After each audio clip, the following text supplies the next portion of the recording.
আসসালামু আলাইকুম। শেরপুর টেকনোলজির পক্ষ থেকে আরও একটি ভিডিও নিয়ে আসলাম। আজ আমি আপনাদের মাঝে এই যে আইপিএস নিয়ে আসছি। আমাদের কাছে আইপিএস আছে। যারা এই গরমে আইপিএস নিতে চান তারা আমাদের সাথে যোগাযোগ করতে পারেন। আমাদের প্যাকেজ আছে, আপনার এই আইপিএসগুলি 3-4টা ফ্যান এবং 4-5টা লাইট এসে চালাতে পারেন। আমরা ব্যাটারি সহকারে দিচ্ছি। আমরা ইজি বাইকের ব্যাটারি দিয়ে নিতে পারেন মাত্র অনলি 27,000 টাকা পড়বে। 27,000 টাকা পড়বে। আপনারা ওই যে আমাদের ইজি বাইকের ব্যাটারি দেখতে পারেন। এই যে ইজি বাইকের এই ব্যাটারিগুলো হবে।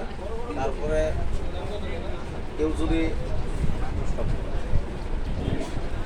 কেউ যদি শুধু আইপিএস নিতে চান তাও নিতে পারবেন। আমাদের সাথে যোগাযোগ করবেন। অবশ্যই আমাদের আইপিএসগুলি 2 বছরের গ্যারান্টি দেওয়া হয়। আমাদের আইপিএসগুলি আপনারা 2 বছর গ্যারান্টি পাবেন, এতে বিন্দু পরিমাণ সন্দেহ নেই। ইনশাল্লাহ আপনারা যে যেখান থেকে পারেন নিতে পারেন। ঠিক আছে, আজ ভিডিও এই পর্যন্তই। আল্লাহ তাআলা আপনাদেরকে ভালো রাখুক, সুস্থ রাখুক। নিজে নামাজ পড়ুন, অপরকে নামাজ পড়ার জন্য উৎসাহিত করুন। আসসালামু আলাইকুম ওয়া রাহমাতুল্লাহি ওয়া বারাকাতুহু।